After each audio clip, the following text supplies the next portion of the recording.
नमस्कार सीए वालों, मैं हूं सीए जुझार सिंह और आज हम बात करने वाले हैं आपके एक इंडेस की जिसका नाम है इंडेस 8 जो है आपका accounting policies changes in accounting estimate and errors. ये जो इंडेस है इसका अपन क्विक रिवीजन करने वाले हैं। ये जो इंडेस है इससे रिलेटेड एक अकाउंटिंग स्टैंडर्ड हुआ करता था आपके बचपन में जो था अकाउंटिंग स्टैंडर्ड 5 जिसका नाम था नेट प्रॉफिट और loss for the period prior period item and changes in accounting policies. But वहां पे एक और चीज के बारे में बात होती थी, वो था एक्स्ट्रा ऑर्डिनरी आइटम्स। बट यहां पे हम उसके बारे में बात नहीं करेंगे। अब वो जो एस था आपका, ठीक है, वो शॉर्ट में था, यहाँ पे डिटेल में है। क्यों सर शॉर्ट में था? क्योंकि वहां पे सिर्फ था changes in accounting policy and estimate, कैसे सेलेक्ट करना है, क्या उसका अकाउंटिंग ट्रीटमेंट होगा, उसके बारे में कुछ भी बात नहीं थी। बट हम यहाँ पे तो बात करेंगे।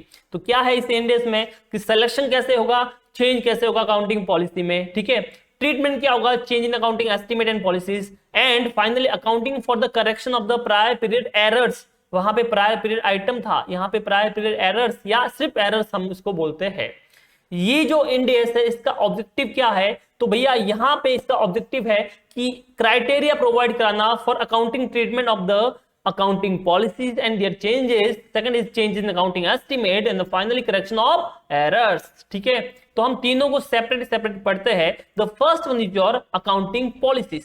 क्या होती है accounting policies? Sir this are the rules, conventions, basis या प्रिंसिपल्स जो अपन फॉलो करते हैं to preparation of the financial statements. ठीक है गाइस, तो यहां पे जैसे सर एग्जांपल दीजिए, तो मैंने बोला देखो जैसे आप स्टॉक का वैल्यूएशन करते हो तो फिबो होता है, वेटेड एवरेज होता है, ठीक है, तो आप जो भी मेथड फॉलो करो वो योर अकाउंटिंग पॉलिसी आपकी होगी। आप रेवेन्यू कैसे रिकॉर्ड करते हो, ठीक है, उसी तरह कुछ रूल्स होते हैं, कुछ बेसिस होते हैं, कन्वेंशन होते हैं, जैसे अक्रूवल और अक्रूवल या कैश बेसिस जो आपका होता है, रेवेन्यू कैसे रिकॉर्ड करते हो, तो वो सब आपका क्या है, प्रिंसिपल्स, कन्वेंशन, रूल्स है जो आप फॉलो करते हो।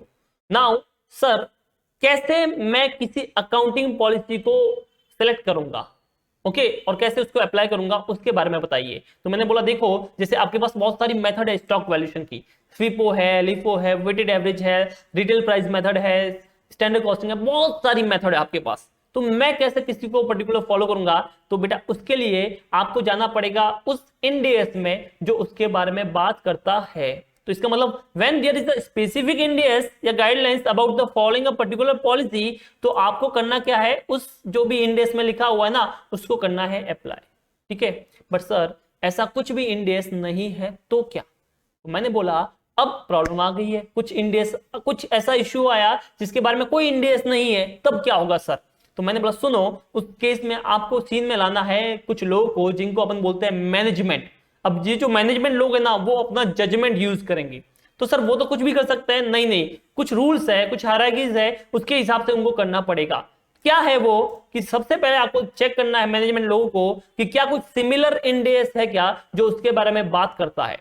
अगर है तो वो आपको अप्लाई करने का है। सर वो तो नहीं है तो कुछ कॉन्सेप्चुअल फ्रेमवर्क है क्या जो उसके बारे में बात करता है? सर वो भी नहीं है तो कुछ चेक कीजिए प्रोनाउंसमेंट जो कि होते हैं IASB यानी इंटरनेशनल अकाउंटिंग स्टैंडर्ड बोर्ड ने दिए हुए, उसमें कवर होता है क्या? सर वो भी नहीं है तो फिर IFRS चेक कीजिए। सर वो भी नहीं है तो फिर नॉर्मली बहुत सारे अदर फाइनेंशियल रिपोर्टिंग रूल होते हैं, गैप होता है, उनको देखिए। और एक बार आपने उसको फॉलो कर लिया फिर आपको करना है उसको कंसिस्टेंटली फॉलो। ओके, अब सर जब अकाउंटिंग पॉलिसी मैंने सेलेक्ट तो कर ली, फिर मुझे मन नहीं हो रहा है उसको वापस सेम रखने का, तो क्या मैं उसमें चेंज कर सकता हूं क्या? मजा नहीं आ रहा है सर, मजा नहीं आ रहा है फिबो फॉलो करके, क्या मैं उसमें वेटेड एवरेज कर सकता हूं क्या नेक्स्ट ईयर में? सर 2 साल ये कर लिया, अब तूफानी करने का मन कर रहा है, सब मैं इसको दूसरा कुछ कर लूं क्या, चेंज कर लूं क्या? आंसर इज नो, ऐसा तूफानी मत करना, ठीक है, कभी भी चेंज नहीं होती है। बट वेट, कुछ 2 चीजें हैं जहां पे आप अकाउंटिंग पॉलिसी चेंज कर सकते हो। अब क्या है वो 2 चीजें? अगर ऐसा रिक्वायर्ड है बाय द इंडेस, यस, अगर कोई इंडेस बोलता है कि आपको इस हिसाब से करना है, इन दैट केस आप उसको चेंज कर सकते हो।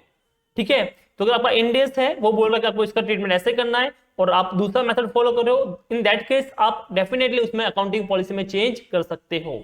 या फिर सेकंड, न्यू पॉलिसी जो है वो आपका रिजल्ट होगा in more reliable information of the financial statement, या मैं बोलूं better presentation of the financial statement. ठीक है, तो आप चेंज कर सकते हो। जैसे कि सपोज करो कि आप है ना चीजों को कॉस्ट वैल्यू पे बुक करते हो, आपके रूल के हिसाब से आप कॉस्ट या फेयर वैल्यू दोनों में से किसी पे भी कर सकते थे, बट आप कॉस्ट पे करते हो।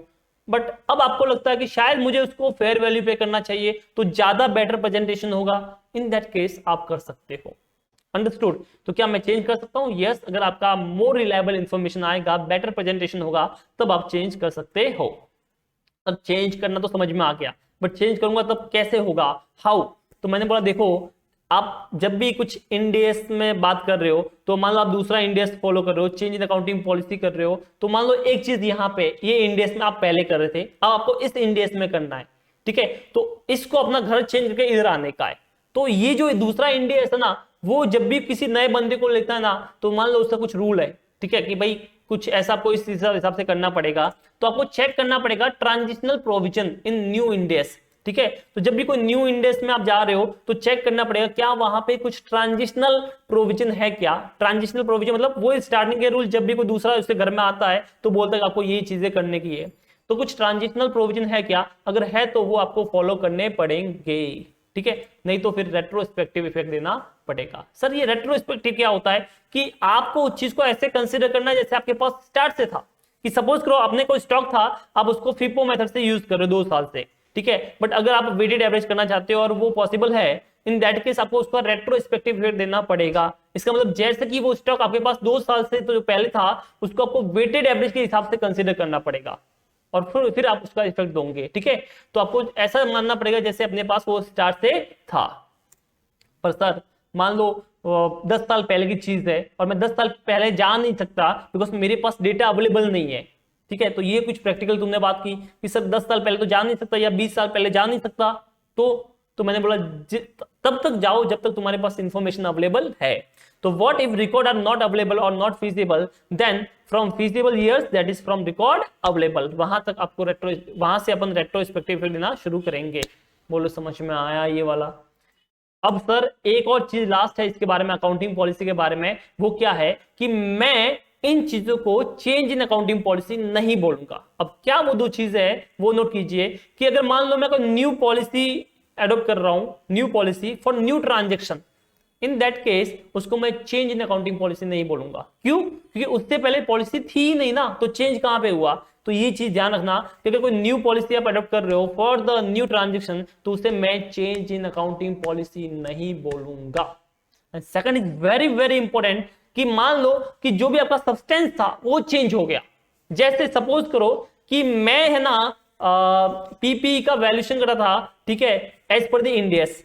अब जो मेरे पास प्रॉपर्टी थी अब उसको मैं एज अ इन्वेस्टमेंट लेके आ रहा हूं, मतलब उसी प्रॉपर्टी को मैंने एक बिल्डिंग परचेज की है सपोज करो, और तो मैंने उसको पीपी के हिसाब से ट्रीटमेंट किया है। नाउ वो जो बिल्डिंग है उसको मैं एज अ इन्वेस्टमेंट ले रहा हूं, ठीक है, मतलब मैं बेच दूंगा बिकॉज मैं बिल्डर बन गया या कुछ ऐसा सीन हो गया, तो मैं उसको एज अ इन्वेस्टमेंट ट्रीट कर रहा हूं। अब क्या होगा, सब अगर आप उसको इन्वेस्टमेंट ट्रीट करोगे तो ऑब्वियसली आपको उसी के हिसाब से चेंज करना पड़ेगा। ठीक है, तो क्या वो चेंज इन अकाउंटिंग पॉलिसी होगा? Answer is no. क्यों? क्योंकि आपका बेस क्या था, पीपी था, अब वो बेस ही चेंज हो गया, अब आप उसको एज अ इन्वेस्टमेंट ट्रीट कर रहे हो तो चेंज तो करना ही पड़ेगा, तो फिर उसे चेंज इन अकाउंटिंग पॉलिसी नहीं बोलेंगे, नहीं बोलेंगे। अंडरस्टूड? ये था आपका first change in accounting policy.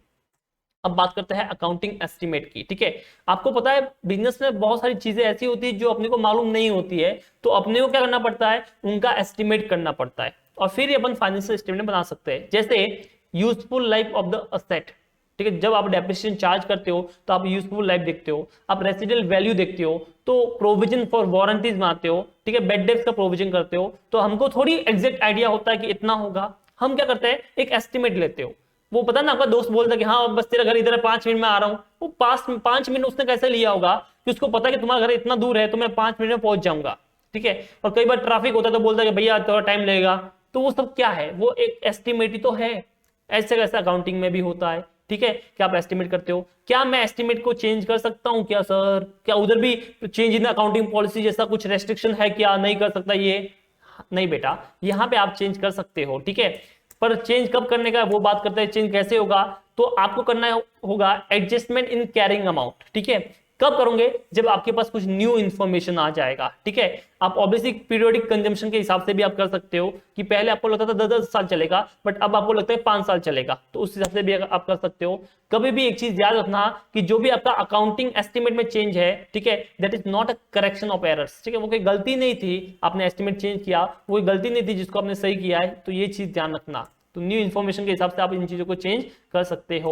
Example क्या होंगे? जैसे बैड डेब्ट्स का प्रोविजन, जैसे depreciation, okay, useful life, warranty provision, ये सब क्या होता है? चेंज इन अकाउंटिंग एस्टिमेट, ठीक है। अकाउंटिंग एस्टिमेट को चेंज कैसे करने का सर? क्या उसको भी रेट्रोस्पेक्टिव लेने का है क्या?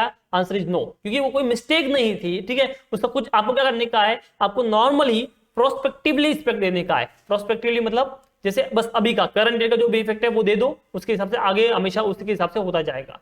तो जैसे नॉर्मल ट्रीटमेंट होता है वैसे, जैसे वो चीज आज से थी, रेट्रोस्पेक्टिव में जैसे वो चीज पहले से थी, तो दोनों में बहुत बड़ा फर्क है, ठीक है।